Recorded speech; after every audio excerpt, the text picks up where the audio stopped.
Hello and welcome दोस्तों। Dilip trophy 2023 के final में प्रियांक पांचाल की बल्लेबाजी का जो तड़का लगा है ना, उससे ये बहुत मसालेदार मैच कहीं ना कहीं बन गया है और 298 रन का टारगेट चेज करते हुए बेस्ट जोन की टीम ने 182 रन बना लिए हैं।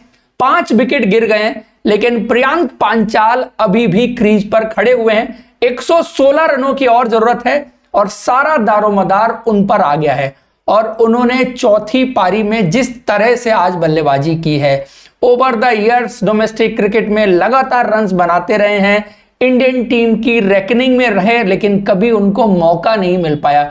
सो एट दिस स्टेज आकर के कई बार बड़ा मुश्किल होता है कि अपने आप को मोटिवेट कैसे करें। हालांकि वेस्ट जोन की तरफ से लगातार उनको मौके दिए जाते रहे हैं। अभी यहां पर उनको कप्तान बनाया गया दिलीप ट्रॉफी में, साथ में देवधर ट्रॉफी में भी वो टीम को लीड करते हुए नजर आएंगे। लेकिन जो उन्होंने पारी खेली है, बल्लेबाजी जिस तरह से की है और कुछ शॉट्स जिस अंदाज में उन्होंने लगाए हैं, बड़े फ्लुएंट लगे हैं। हालांकि उन्होंने इनिशियली अपना वक्त लिया, लेकिन उसके बाद जो स्ट्रोक मेकिंग रही है वो बहुत कमाल की रही है।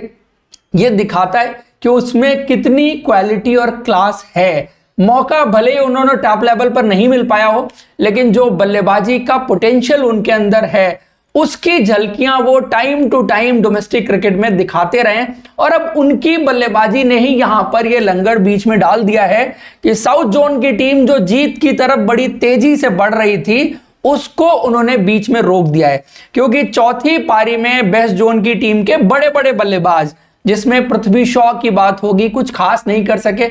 7 रन बनाए, 25 गेंदें ली उन्होंने।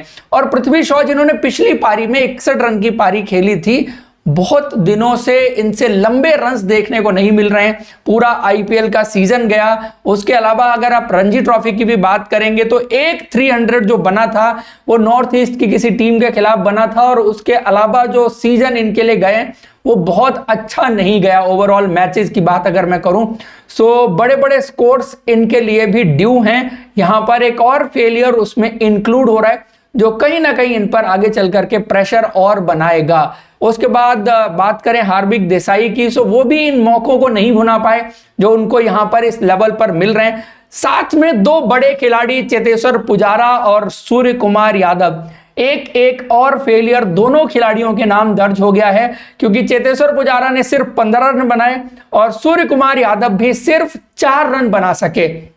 सरफराज खान की भी बात होगी कि लगातार 3 मैचेस में सिंगल डिजिट स्कोर, 3 पारियों में माफ कीजिएगा, 2-0 और 1-6 बना था। यहां पर भी उम्मीद थी कि कुछ बड़ा स्कोर बने, क्योंकि उनके रन्स की चर्चा डोमेस्टिक क्रिकेट में बहुत हुई थी, किस एवरेज के साथ उन्होंने डोमेस्टिक क्रिकेट में रन्स बनाए हैं। लेकिन हाल फिलहाल की जो 3-4 पारियां रही हैं उन्होंने अभी जो खेली हैं उसमें उनका फेलियर ही देखने को मिला है। इस पारी को आप जरूर कह सकते हैं कि एक अच्छी पारी, क्योंकि ये पार्टनरशिप जो लगी प्रियांक पांचाल और सरफराज खान के बीच, जिसके दम पर अभी भी वेस्ट जोन की टीम गेम में बनी हुई है। अदरवाइज साउथ जोन की टीम इस मैच को लेकर के एक तरफा जा रही थी और एक तरफा जाने के पीछे जो चीज मेन वजह रही है वो रही है साउथ जोन की गेंदबाजी और कर्नाटका की जो तिकड़ी, V factor. V for victory, V for Vidwath Kaverappa, V for Vasuki Koushik, V for Vijay Kumar. So ये तीनों गेंदबाजों ने बहुत जबरदस्त गेंदबाजी की है। पहली पारी में आपने विद्वत कबीरप्पा का जो स्पेल देखा था, आई थिंक आउटस्टैंडिंग स्पेल। और सबसे बड़ा सवाल जो व्यूअर्स पूछ रहे हैं लगातार मेरे से कमेंट में कि पेस जो दिखा रही है डिस्प्ले पर वो क्या है, मैंने उसको और क्लोजली ऑब्जर्व किया। हालांकि अभी भी ऑफिशियल क्लेरिफिकेशन इस पर कुछ भी नहीं आया, क्योंकि पेस स्पीडोमीटर कितनी एक्यूरेट दिखा रहा है इसका अंदाजा आप इस बात से भी लगाने की कोशिश करिए कि स्पिनर्स जो धर्मेंद्र सिंह जडेजा की बात करें वो 77 की पेस पर, 76 की पेस पर गेंदबाजी कर रहे हैं। सो जनरली जो गेंदबाज मिड 80s में, हाई 80s में गेंदबाजी करता है, उसकी पेस में भी अगर आपको 5-7 यार्ड का डिफरेंस दिख रहा है तो that means something wrong with this speedometer. साथ में चिंतन गाजा की भी बात करें, यार इतने गिरे हुए भी तेज गेंदबाज नहीं है कि 115 की पेस पर गेंदबाजी करेंगे। इतना तो कम से कम आपको पता है कि इंडियन क्रिकेट में इतना भी गया गुजरा स्टैंडर्ड नहीं है कि आपके गेंदबाज जो है वो 115 की पेस पर गेंदबाजी करेंगे। तो वो मेरे को पर्सनली लग रहा है कि 8 से 10 मीटर का या जो भी आप कह लीजिए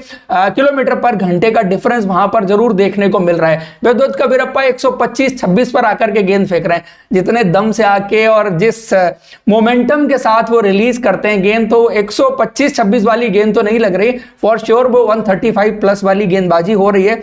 बट स्पीडोमीटर, चलिए स्पीडोमीटर को छोड़ते हैं, उनकी गेंदबाजी की बात करते हैं। वो आपको आगे देखने को मिल जाएगा जब आगे गेंदबाजी करेंगे ये गेंदबाज, क्योंकि आप एक चीज देख रहे हैं कि जितने भी गेंदबाजों ने गेंदबाजी की है सबकी पेस वैसी ही रही है, और मैक्सिमम पेस जो मैंने देखी वो 130-31 ही गई है।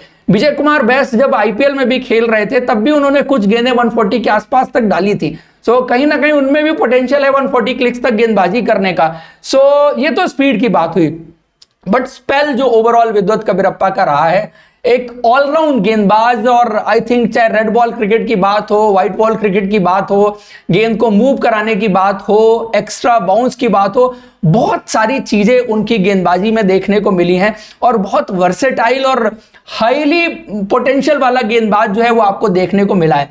अब सवाल इनके साथ आगे जाते हुए ये रहेगा कि कैसे दूसरा सीजन इनका रणजी ट्रॉफी का जाता है।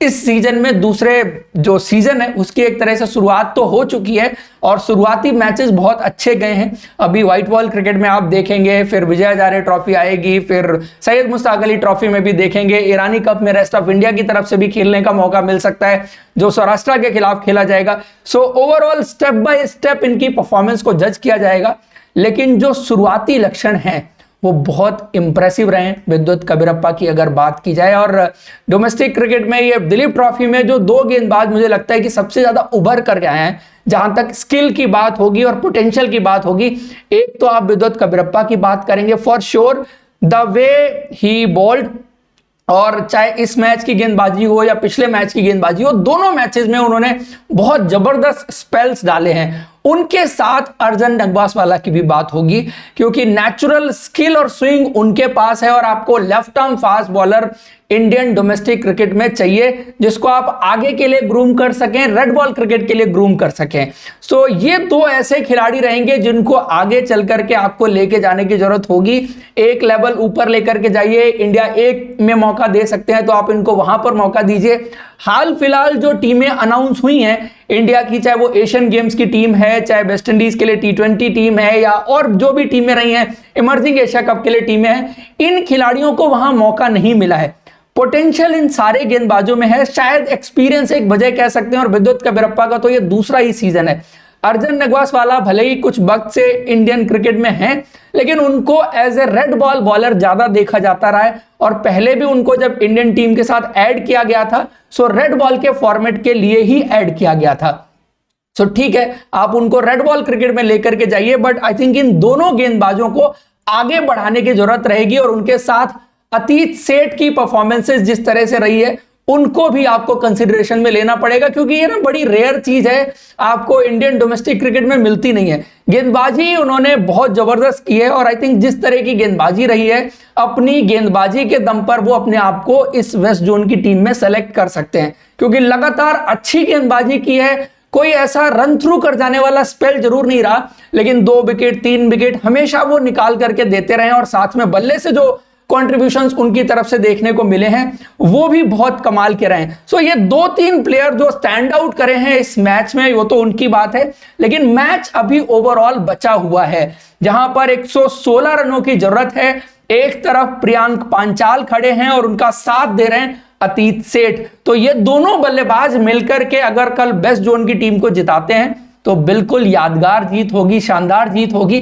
लेकिन अगर साउथ जोन की तरफ से बेहतर स्पेल देखने को मिलता है वैद्यनाथ कबीरप्पा से, बासुकी कौशिक ने भी गेंदबाजी बहुत जबरदस्त की है, लेकिन जब कंपैरिजन आप वैद्यनाथ कबीरप्पा के साथ करते हैं तो थोड़ा सा आपको दिख जाता है कि एक गेंदबाज इन सब में सबसे आगे जाता है।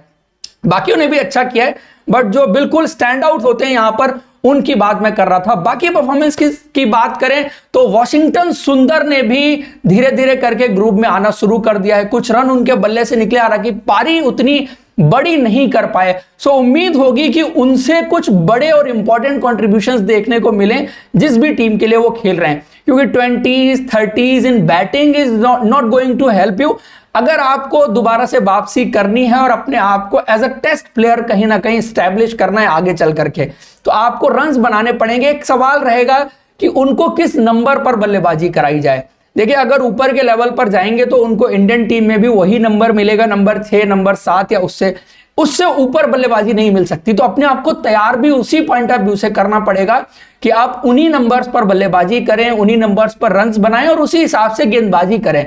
बिकॉज ना रोल स्पेसिफिक अगर आप तैयारी करते हैं तो आपके सिलेक्शन के चांसेस फिर बहुत ज्यादा रहेंगे। कुछ जगहों पर कंपटीशन बहुत ज्यादा होता है तो वहां पर सिलेक्शन फिर मुश्किल हो जाता है। और जिस तरह के प्लेयर हैं ऑलराउंड स्किल लेकर के आते हैं और जो टेम्परामेंट उन्होंने इंडिया के लिए अब तक जो खेले दिखाया है वो बिल्कुल काबिले तारीफ रहा है। उनको अपॉर्चुनिटीज मेन टीम में भले ही ना मिल रही हो, लेकिन कुछ और जगहों पर अपॉर्चुनिटीज फॉर श्योर मिलती हुई नजर आ रही हैं। सो दोस्तों, ये थी ओवरऑल दिलीप ट्रॉफी के फाइनल में परफॉर्मेंसेस। मुकाबला अभी काफी मजेदार चल रहा है और देखना है कि फाइनल कौन सी टीम जीतती है। वेस्ट जोन की टीम दोबारा से चैंपियन बनती है, 20वां खिताब जीतती है, या साउथ जोन की टीम वेस्ट जोन का रथ रोक पाएगी।